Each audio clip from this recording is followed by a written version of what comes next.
Assalamualaikum warahmatullahi wabarakatuh. Alhamdulillahi rabbil alamin. Wabihi nasta'inu ala umurid dunya waddin. Wassalatu wassalamu ala asrafil anbiya wal mursalin. Sayyidina Muhammadin wa ala alihi wa sahbihi ajma'in, amma ba'du. Para pemirsa yang dirahmati oleh Allah Subhanahu wa ta'ala, kita akan melanjutkan kajian kita, yaitu tanya jawab seputar ilmu fikih, yaitu tentang puasa. Kalau kemarin kita sudah sampai ke pertanyaan yang ke-35. Pada kesempatan yang mulia ini kita akan melanjutkan pertanyaan dari masalah-masalah yang berkaitan tentang masalah puasa. Pertanyaan pertama di sesi kedua ini adalah, bolehkah wanita meminum obat penunda haid agar dapat berpuasa Ramadan? Bapak Ibu, para pemirsa yang dirahmati oleh Allah Subhanahu wa ta'ala, wanita diizinkan meminum obat penunda haid sebagaimana diriwayatkan bahwa para wanita biasa minum air rendaman kayu pohon, yaitu pohon ara atau pohon penghasil kayu siwak, saat musim haji untuk menunda menstruasi, namun dianjurkan untuk berkonsultasi dengan ahli kandungan karena memang ketika meminum obat tersebut dapat mengkacaukan siklus haid. Dalam situasi tertentu, menunda haid itu diperbolehkan, seperti orang yang melakukan haji.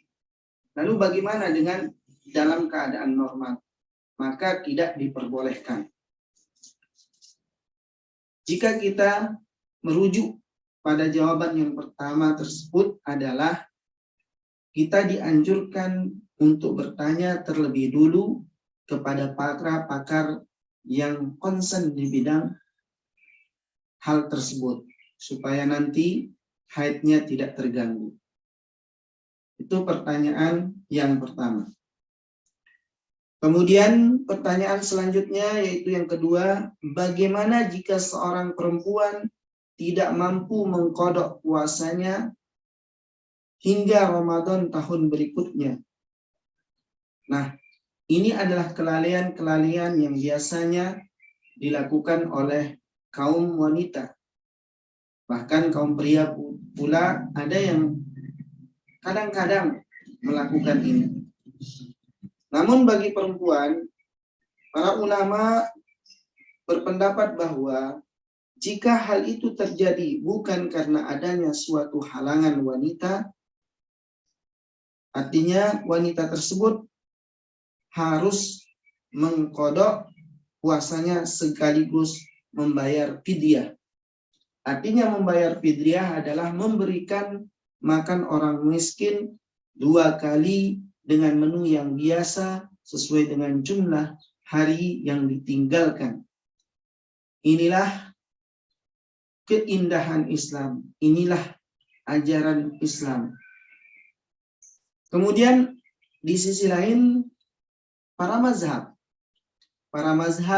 Hanafi memandang bahwa wanita itu hanya wajib mengqadha puasanya tanpa harus membayar fidyah. Dalilnya adalah sebagaimana yang diterangkan di dalam surat Al-Baqarah ayat 184, yang kurang lebih artinya, maka wajib baginya mengganti puasa sebanyak hari yang ditinggalkan itu pada hari-hari lain. Jawaban ketiga, harus mengqadha puasa tanpa putus tidak menjadi ketentuan. Tidak harus mengqadha hari-hari puasa yang terlewat tanpa putus atau sesegera mungkin. Karena terdapat riwayat bahwa Siti Aisyah bisa mengqadha puasa Ramadan di bulan Sa'ban. Para pemirsa yang dirahmati oleh Allah Subhanahu wa taala, 3 pilihan tadi itu menjadi acuan kita ketika kita akan melakukan yang disebut dengan melewati batas yang sudah ditentukan untuk mengqadha puasanya. Nah, pilihan-pilihan ini adalah sebagai kelonggaran bagi kaum wanita yang melewatkan puasanya. Tetapi yang utama itu adalah karena ini adalah perintah yang wajib, maka bagi seorang wanita itu harus memperhatikan jangan sampai melewati batas ketika mengqadha puasanya. Kemudian pertanyaan ketiga, apakah ketentuan yang diterapkan atas wanita hamil dan menyusui selama bulan Ramadan? Ketentuan bagi wanita yang menyusui atau wanita hamil dan menyusui selama bulan Ramadan, ada 2 jawaban yang sangat berbobot untuk menjadi argumentasinya. Yang pertama adalah mayoritas ulama atau ahli fikih menetapkan bahwa ibu hamil dan menyusui boleh meninggalkan puasa jika mengkhawatirkan bayi atau dirinya mereka. Hal ini akan tetapi ini harus mengqadha puasa serta membayar fidyah. Jadi itu solusi yang diberikan oleh ulama fikih kepada kaum wanita yang sedang hamil dan menyusui. Yang kedua, jawabannya adalah Imam Abu Hanifah berpendapat bahwa wanita tersebut hanya wajib mengqadha puasa, tidak wajib membayar fidyah. Itu jawaban dari pertanyaan ketiga tersebut. Kemudian pertanyaan keempat, apa hukumnya jika seorang wanita ragu berapa jumlah hari yang ia tinggalkan? Nah, ini jangan-jangan ragu-ragu ini berasal dari setan. Kenapa? Karena memang keraguan itu datangnya dari setan. Dan juga manusia itu suka lupa. Maka apa hukumnya jika seseorang wanita itu ragu berapa jumlahnya? Apakah 30 ataukah 20? Nah, coba bagaimana jawaban yang ditulis oleh para ulama? Dia yang ragu berapa jumlah hari yang terlewatkan karena haid harus berusaha. Nah, catat, berusaha. Ya, berusaha sebaik mungkin dalam menentukan jumlah hari yang harus diqadha. Dianjurkan untuk berpuasa berdasarkan jumlah hari terbanyak yang ia ragukan agar ia merasa yakin dan tenang. Misalnya, apakah puasa saya ini batal 10 hari ataukah 11 hari? Mana yang kita pilih? Yang harus dipilih adalah yang terbanyak. Kenapa? Karena bisa membuat hati kita menjadi tenang. Kalau hati tenang, ibadah pun akan senang dan menyenangkan. Pertanyaan keempat. Bagaimana bila seorang meninggal sebelum sempat mengqadha puasa? Ayo, siapa yang meninggal duluan? Tidak ada kan? Ya. Jadi Nabi SAW bersabda, barang siapa meninggal padahal seharusnya ia berpuasa atau mengqadha hari yang terlewat di bulan Ramadan, maka apa katanya? Maka apanya? Maka walinya harus berpuasa untuknya. Artinya keluarganya, terutama misalnya dia seorang anak, maka yang harus membayarnya adalah ibunya, walinya, atau bapaknya. Maka walinya harus berpuasa untuknya. Ini terekam di dalam Sahih Bukhari dan Muslim. Di samping itu, yang diriwayatkan bahwa suatu ketika seorang mendatangi Nabi Shallallahu Alaihi Wasallam dan berkata, "Ya Nabi Allah, ibuku meninggal, sedangkan dia harus berpuasa sebulan penuh untuk mengqadha puasa Ramadannya. Bolehkah aku berpuasa menggantikan ibuku?" Nabi Shallallahu Alaihi Wasallam dengan tenang, dengan santai memberikan solusi. Nabi Shallallahu Alaihi Wasallam mengamininya dan bersabda, "Utang kepada Allah lebih berhak untuk ditunaikan." Berdasarkan dalil ini, para imam mazhab, misalnya Imam Hambali dan Imam Asy-Syafi'i, memandang bahwa wali orang yang meninggal dianjurkan untuk menggantikan atau mengqadha puasa yang terlewat bagi yang meninggal tersebut. Yang kedua, dalam pandangan mazhab Hanafi dan Maliki, bahwa mengqadha puasa bukan kewajiban atas wali, namun cukup bagi siapa? Cukup membayar fidyah. Jadi tidak perlu mengqadha, tetapi harus membayar fidyah. Baik almarhum meminta ataupun tidak. Pertanyaan kelima. Apa hukumnya janin yang lahir sebelum waktu normal? Nah, jika yang lahir masih berupa embrio, artinya lahir saat usia kandungan baru berusia 2 bulan, pendarahan yang dialami sang ibu tidak disebut nifas, sehingga ia tetap boleh menjalankan puasa dan sholat. Namun, bila saqat atau embrio sudah berusia 4 bulan, darah yang keluar adalah darah nifas, sehingga si ibu dilarang menjalankan puasa dan sholat. Bapak Ibu pemirsa yang dirahmati oleh Allah Subhanahu wa Ta'ala. Pertanyaan ke-6. Apa hukumnya jika seorang bangun pagi hari sedangkan ia lupa berniat puasa pada malam sebelumnya? Nah, ini bagi yang suka tidur. Tidurnya bisa saja menjadi abun naum atau ummin naum. Nah, ini saja bisa terjadi.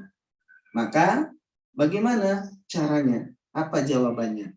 Jawabannya adalah jika ia puasa adalah puasa wajib, maka puasa tersebut tidak sah dan ia harus mengqadhanya pada hari lain. Jadi kalau puasa wajib, Bapak Ibu sekalian, jangan sampai terlewatkan untuk berniat. Ya, harus berniat. Hal ini kenapa? Karena dia belum menetapkan niat di malam sebelumnya. Jadi harus diniatkan. Pendapat ini didasarkan pada hadis yang berbunyi, barang siapa yang belum menetapkan niat puasa sebelum subuh, puasanya tidak sah. Dinukil oleh hadis riwayat Abu Daud, An-Nasai, At-Tirmizi, dan Ibnu Majah. Namun, jika puasa tersebut adalah puasa sunnah, maka niatnya sah ditetapkan hingga tengah hari. Nabi sering bertanya kepada istri-istri beliau, "Apakah engkau punya makanan?" Jika jawabannya tidak, beliau lalu akan berniat puasa. Adapun niat mengqadha, niat tersebut harus ditetapkan di malam hari ini. Jadi Bapak Ibu sekalian, kalau kita di pagi hari ternyata baru ingat tadi malam belum berniat, maka puasa wajibnya tidak sah. Berbeda dengan berbeda dengan puasa sunat. Kalau puasa sunat sampai tengah hari, misalnya begitu kita pulang di rumah kita ternyata tidak ada makanan, ya sudah, saya niat puasa sunnah, maka boleh Tapi kalau puasa wajib itu tidak diperbolehkan. Kemudian pertanyaan ke-6. Banyak kejahatan terjadi selama bulan Ramadan, benarkah para setan dibelenggu? Nah, ini pertanyaannya, Masya Allah ya. Pertanyaan yang sering kali ditanyakan, kan setan terbelenggu, tapi kok masih ada maksiat? Nah, apa maksudnya? Maksud terbelenggunya setan di bulan Ramadan adalah bahwa mereka tidak akan mampu mempengaruhi orang yang berpuasa sesungguh-sungguh dan menjalankan tata keramanya. Di antara tata kerama puasa adalah menahan mulut dari menggunjing orang, mengumpat, serta menahan mata serta indera yang lain dari perbuatan dosa. Nabi SAW bersabda, barang siapa tidak meninggalkan perkataan dan perbuatan tercela, Allah tidak akan memedulikan makan dan minumnya yang ditinggalkannya. Artinya Allah tidak akan menerima puasanya. Hal ini menunjukkan bahwa dosa serta kejahatan terjadi karena diri seorang condong kepada setan. Jadi jangan-jangan kita melakukan kejahatan itu pertama karena memang kita tidak paham tentang ilmu puasa. Kemudian kita juga tidak paham tentang apa gangguan-gangguan puasa. Kemudian juga apa permasalahan-permasalahan, atau kita tidak tahu kehormatan kita melakukan puasa, maka itu bisa saja terjadi kejahatan-kejahatan tadi. Kemudian pertanyaan ke-7, apakah hari-hari putih atau ayyamul bid sama dengan 6 bulan Syawal yang di hari-hari itu kita dianjurkan berpuasa?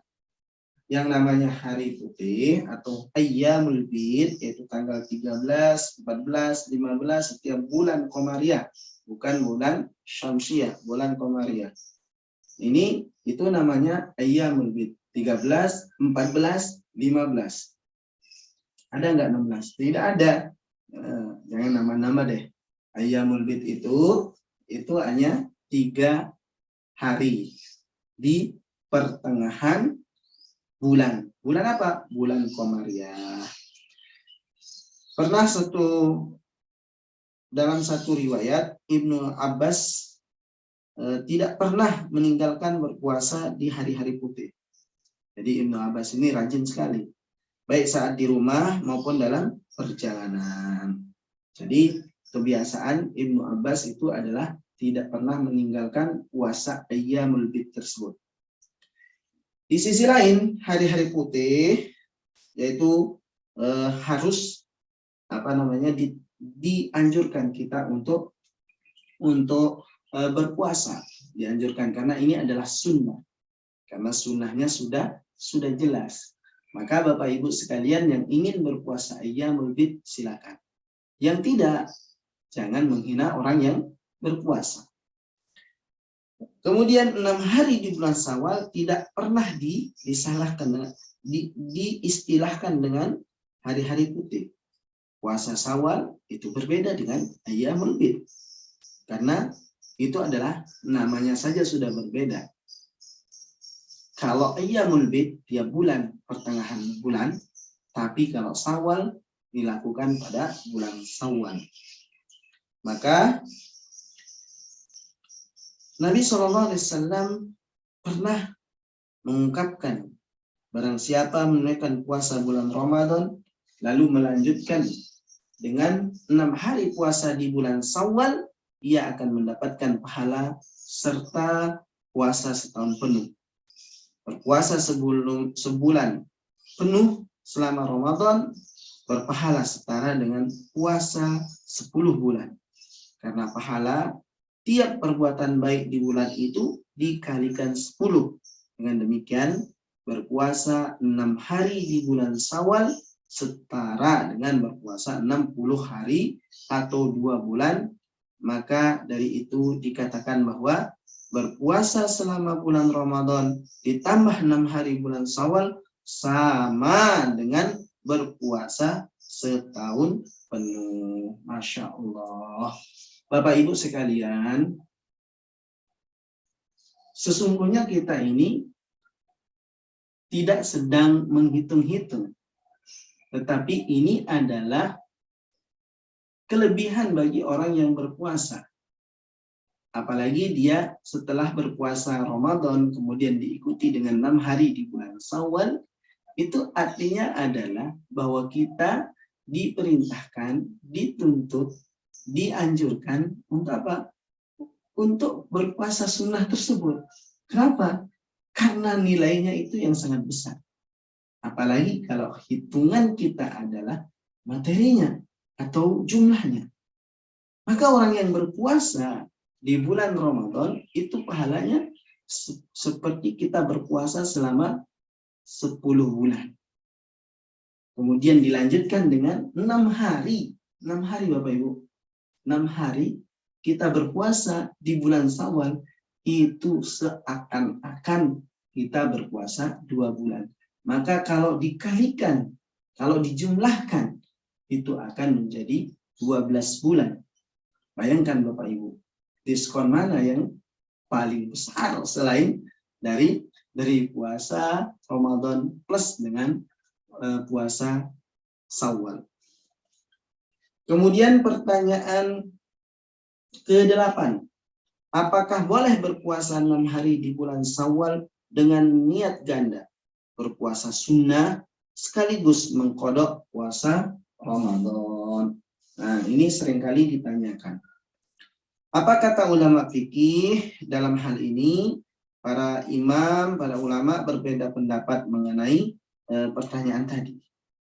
Sebagian berpendapat bahwa orang yang menanggung beban qada dapat berpuasa 6 hari di bulan Syawal dengan niat ganda. Dia dapat melaksanakan ibadah wajib dan sunnah sekaligus dan mendapatkan pahala dari keduanya. Yang lain berpendapat bahwa pelaksanaan kedua niat tersebut harus dipisahkan. Pendapat di kalangan adalah artinya pendapat ulama-ulama kontemporer adalah yang lebih unggul. Artinya dipisah. Itu yang utama.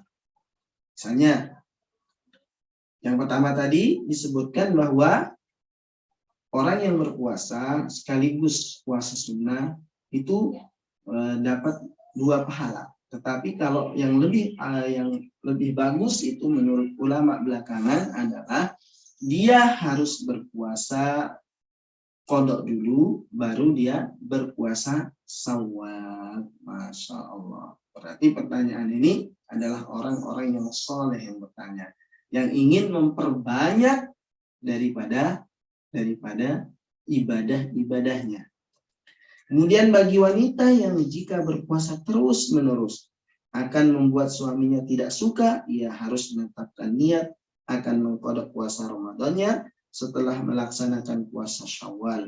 Kemudian dia boleh mengerjakan puasa Syawal jika khawatir bulan segera berganti. Kemudian jika ia meninggal sebelum dapat mengqada puasanya, ia tidak menanggung dosa. Itu jawaban yang kedua. Jawaban yang ketiga, wanita lajang atau wanita bersuami yang tinggal jauh dari suaminya dapat terlebih dulu mengqada puasanya, baru kemudian berpuasa di bulan Syawal.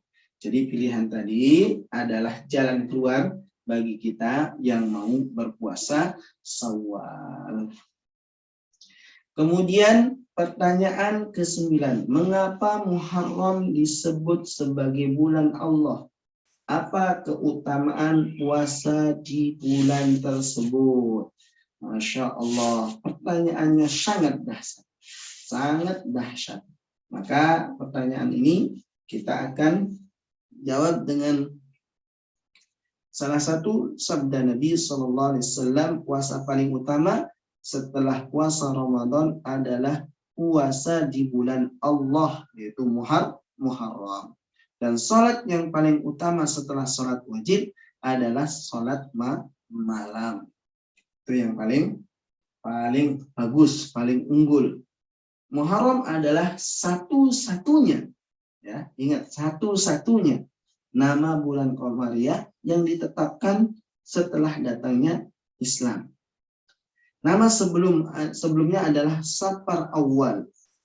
Dan dengan datangnya Islam, nama bulan tersebut diganti dengan Muharram dan diatributkan kepada Allah Subhanahu wa Ta'ala. Bapak Ibu sekalian yang dirahmati oleh Allah Subhanahu wa Ta'ala, pertanyaan ke-9 ini adalah pertanyaan yang berkaitan tentang bulan Muharram. Kemudian pertanyaan ke-10, apakah kelebihan berpuasa di 10 hari pertama di bulan Zulhijjah?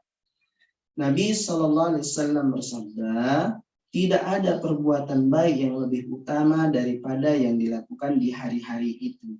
Artinya 10 hari pertama di bulan Zulhijjah. Lalu beberapa sahabat bertanya, bahkan jihad ya Rasulullah? Beliau bersabda, bahkan jihad. Kecuali jihad yang dilakukan seorang dengan mempertaruhkan nyawa serta hartanya dalam bahaya karena Allah, lalu ia tidak membawa keduanya kembali. Beliau juga bersabda, tidak ada hari yang lebih utama di sisi Allah melebihi hari Arafah, yaitu tanggal 9 Zulhijjah. Kelebihannya daripada bulan tersebut adalah bulan ini ditunjukkan dengan berkumpulnya pelaksanaan rukun-rukun Islam yang di dalamnya salat, puasa, sedekah, hewan kurban, dan haji, yang mana tidak terjadi di bulan lain sepanjang tahun.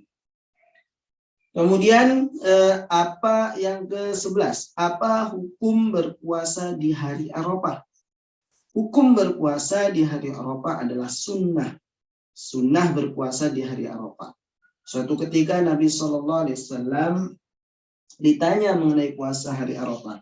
Beliau menjawab, berpuasa di hari Arafah menjadi penebus dosa-dosa selama 2 tahun sebelumnya dan tahun sesudahnya.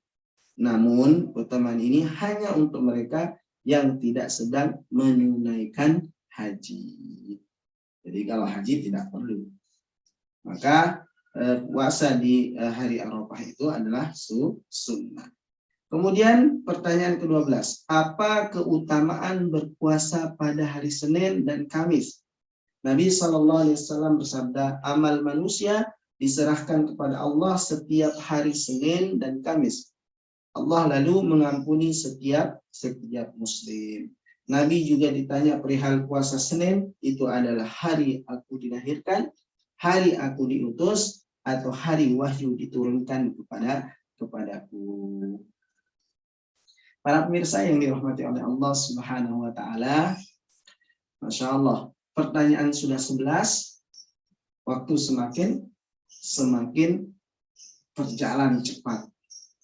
Maka pertanyaan ke-12, apakah saat berpuasa sunnah seorang boleh berbuka sebelum terbenamnya matahari?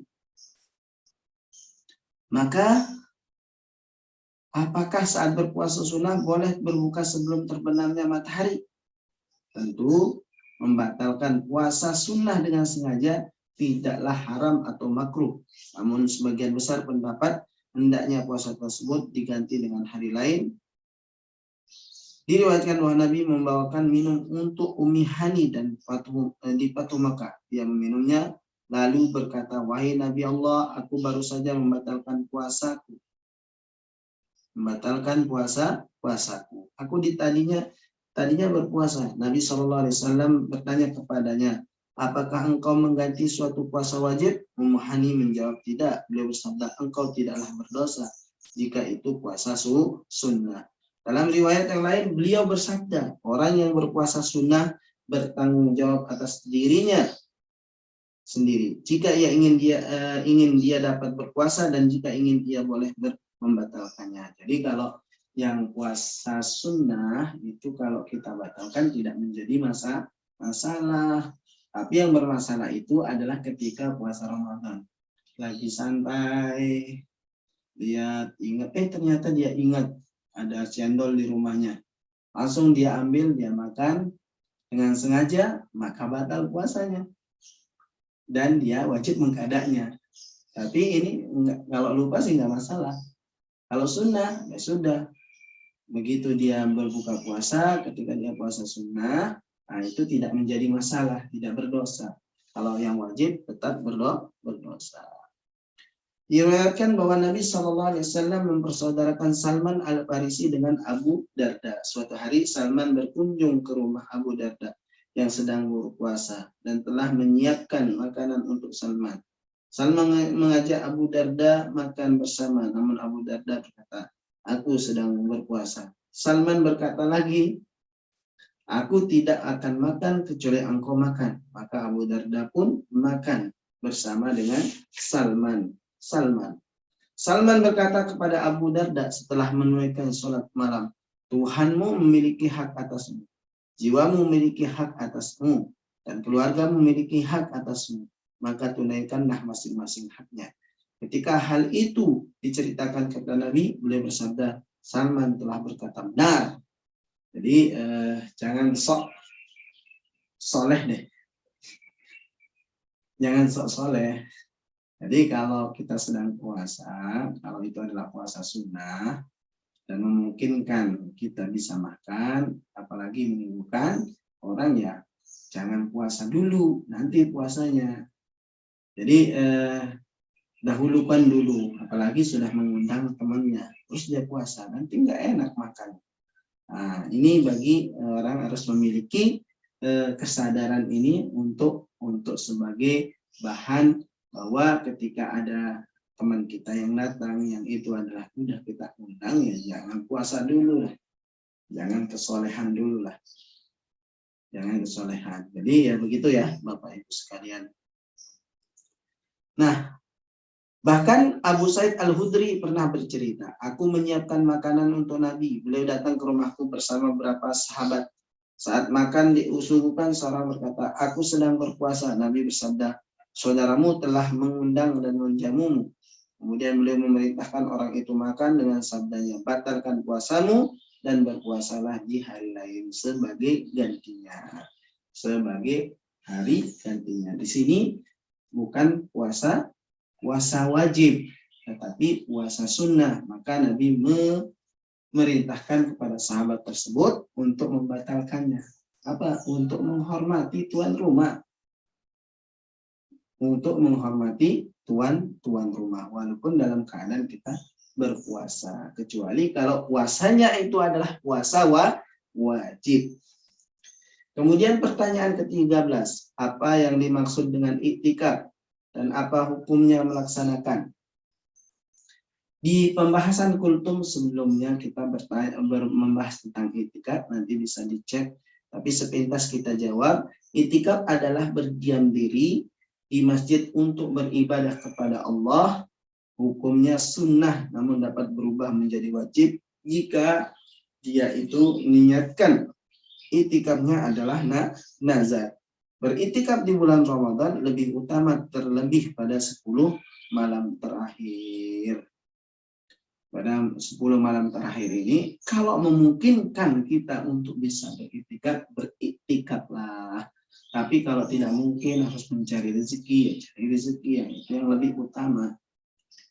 Kemudian Nabi SAW pernah bersabda, barang siapa yang mengurung dan mengkhususkan diri untuk beribadah kepada Allah selama 1 hari, Allah akan menjauhkan 3 parit dari api neraka.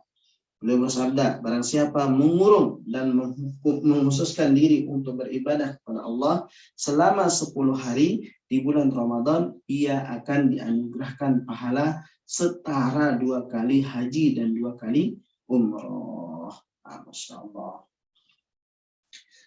Masya Allah, berbagai ladang pahala disediakan untuk kita, tinggal kita mau atau tidak. Kemudian pertanyaan ke-13, apa yang boleh dilakukan selama iktikaf? Selama iktikaf seorang boleh melakukan hal berikut. Pertama, artinya boleh dilakukan selama itu, meninggalkan iktikaf untuk mengantarkan kepergian kerabat. Safiyah, salah seorang istri Rasulullah SAW, suatu malam aku menemui Nabi SAW. Nabi beliau sedang beriktikaf. Aku berbicara sebentar dengan beliau, lalu setelah itu beranjak pulang ke rumah. Beliau turut beranjak dan mengantarku sampai di rumah. Kemudian menyisir atau memotong rambut, memotong kuku, membersihkan badan, memakai baju yang paling bagus, dan memakai parfum. Aisyah beriwayatkan Nabi saat itu sedang beriktikaf, lalu beliau memasuki pintu kamarku dan aku mencium rambutnya. Kemudian yang ketiga dari jawaban dibolehkan itu adalah keluar dari masjid untuk satu kepentingan. Ibnu Abil Al-Munzir mengatakan seluruh ahli fikih menyepakati bahwa seorang yang sedang beriktikaf boleh keluar dari masjid untuk membuang hajat karena hal itu tidak dapat ditunda. Yang sama berlaku bagi makan, minum, muntah serta diperlukan lain keperluan lainnya yang tidak dapat dilakukan di dalam masjid. Iktikaf seorang orang itu tetap sah kecuali bila ia berada di luar untuk waktu yang sangat lama. Jadi kalau sudah selesai urusannya sudah balik lagi ke masjid. Sebelumnya kita sudah bahas mau iktikafnya sehari 2 hari atau tidak. Kemudian selanjutnya jawaban yang diperbolehkan adalah bagi orang yang tidak menghadiri pemakaman dan mengunjungi orang sakit. Pendapat ini dikemukakan oleh Ali, Sa'id bin Jubair, Hasan Al-Basri, dan Ibrahim An-Na'ahi berdasarkan hadis yang diriwayatkan oleh Abu Daud bahwa Nabi SAW seringkali melewati tempat orang sakit saat sedang beriktikaf. Namun beliau hanya lewat, tidak berhenti dan menyatakan dan menanyakan keadaannya. Namun diriwayatkan pula dari Aisyah bahwa orang yang sedang beriktikaf disunahkan untuk tidak keluar dari niat iktikafannya. Artinya, ya hendaknya tidak keluar dari masjid dengan niat menengok orang sakit. Namun jika ia keluar, tidak ada salahnya melewati tempat orang yang sedang sakit dan menanyakan kesehatannya. Kemudian yang diperbolehkan yang terakhir adalah orang yang sedang beriktikaf boleh makan, minum, dan makan di masjid dengan catatan menjaga kebersihannya. Jadi Bapak Ibu sekalian, di antara adab kita juga adalah ketika kita beriktikaf, jangan hanya beriktikaf bagus, tetapi beriktikaflah dengan membersihkan masjid kalau ada sisa makanan. Boleh kita makan di masjid, tetapi jangan sampai mengotorinya. Kalau sudah selesai dibereskan supaya orang nyaman ketika mau beriktikaf. Jangan mentang-mentang kaya misalnya bawa makanan banyak, kemudian dia semau-maunya saja, dia suruh orang, padahal yang melakukannya adalah dia sendiri. Bapak Ibu sekalian yang dirahmati oleh Allah Subhanahu wa taala, mari kita beriktikaf dengan sebaik-baiknya, kita laksanakan apa yang menjadi syarat, apa yang menjadi rukun, apa yang diperbolehkan, apa yang tidak diperbolehkan selama beriktikaf. Kemudian pertanyaan ke-16, apa sajakah yang membatalkan iktikaf? Di pembahasan sebelumnya kita juga sudah membahas. Namun di sini kita akan mengungkap juga. Pertama, iktikaf menjadi batal dengan pertama keluar dari masjid tanpa kepentingan, meskipun hanya sebentar, karena membatalkan iktikaf. Hal ini karena berdiam di masjid salah satu rukun iktikaf. Jadi kalau pergi-pergi ya, nah itu namanya bukan iktikaf. Apalagi di bulan Ramadan, cari hari yang ganjil saja untuk iktikaf. Itu juga perlu dikoreksi. Iktikaf kapan saja, dan yang penting sudah duduknya itu adalah tumakninah. Kemudian dia berniat, kemudian dia pergi, ya itu sudah beriktikaf, mudah. Kemudian yang kedua adalah dia murtad. Karena dengan ini ada ibadah apapun yang dijalankan tidak sah apabila dia murtad. Dan sungguhnya telah diwahyukan penuh kepada nabi-nabi yang sebelummu, jika kamu mempersekutukan Tuhan, niscaya akan terhapuslah amalmu, dan tentulah kamu termasuk orang-orang yang merugi. Maka oleh karena itu orang yang murtad itu tidak sah untuk melakukan iktikaf, walaupun dia ngotot-ngotot. Jadi kalau dia ngotot-ngotot ya iktikaf aja tapi tidak ada hasilnya. Kemudian dia hilang akalnya karena pertama gila atau mabuk, tiba-tiba dia lagi iktikaf, gila dia. Maka batallah iktikafnya. Atau dia lagi mabuk, lagi duduk, dia minum. Ternyata yang dia minum itu adalah topi miring. Nah, topi miring nih. Nah, topi miring. Maka kalau dia minum topi miring yang maksudnya itu adalah yang minuman keras itu, maka batal iktikafnya. Kenapa? Karena itu adalah perbuatan haram yang dilakukan. Apalagi dilakukan di masjid. Kemudian haid, permulaan haid dan nifas. Kemudian berhubungan badan. Apa dalilnya? Janganlah kamu campuri mereka itu sedang kamu sedang melakukan iktikaf dalam masjid. Itulah larangan-larangan Allah, maka janganlah kamu mendekatinya. Namun sentuhan yang tidak membangkitkan nafsu tidak dipermasalahkan. Diriwayatkan bahwa salah seorang istri Nabi sering menyikat dan menyisir rambut beliau saat beliau beriktikaf. Di kalangan ulama fikih terjadi perbedaan mengenai ciuman dan sentuhan yang dilandasi hawa nafsu. Jadi kalau lagi beriktikaf ya iktikaf saja. Adapun kalau istrinya datang untuk mengunjunginya, ya jangan sampai memperlakukan itu dengan hawa nafsu yang tinggi sehingga terjadilah hubungan atau dia cium sampai dia bernafsu, maka itu tidak diperbolehkan. Sedangkan mazhab Hanafi dan Hambali berpendapat tidak dapat dibenarkan melakukan sentuhan dan ciuman yang membangkitkan gairah saat beriktikaf. Namun menurut mereka hal itu tidak membatalkan iktikaf kecuali dengan mengakibatkan injekulasi. Jadi yang menyebabkan dia itu membatalkan iktikaf itu ketika dia injekulasi. Artinya ketika keluar cairan dari baik itu yang orang yang perempuan maupun yang laki. Kalau laki kan dari kemaluan laki-lakinya. Kalau yang perempuan dari kemaluan perempuan. Maka kalau sudah seperti itu, maka batallah iktikafnya. Kemudian sebaliknya, mazhab Maliki berpendapat jika sentuhan itu membatalkan iktikaf karena bertentangan dengan syariat, baik menimbulkan ejakulasi maupun tidak. Ya kan lagi iktikaf sih, kemudian dia datang buat sengaja aja gitu, maka itu batal. Terdapat dua pandangan yang dinisbahkan kepada Imam Syafi'i yang masing-masing mendukung salah satu dari keduanya. Pendapat dari yang keduanya. Dari ada yang mengatakan bahwa ketika dia beriktikaf kemudian menyebabkan ejakulasi dini, mengakibatkan ejakulasi, maka secara khusus membatalkan iktikafnya. Atau sebaliknya, tapi karena hawa nafsu, maka batallah iktikafnya. Oleh karena itu, Bapak Ibu sekalian, ketika kita sedang beriktikaf, fokuslah untuk beriktikaf. Kenapa? Karena pada hakikatnya ketika kita beriktikaf, kita sedang menghadap Yang Maha Suci, maka kita harus menjaga kesucian kita. Begitu, Bapak Ibu sekalian. Itulah 16 pertanyaan yang mudah-mudahan ini berarti untuk kita semua dan mudah-mudahan menjadi ilmu dan bisa mendapatkan berkah dari Allah Subhanahu wa taala. Terima kasih. Wallahu muwaffiq wal hadi ila sabilir rasyad. Assalamualaikum warahmatullahi wabarakatuh.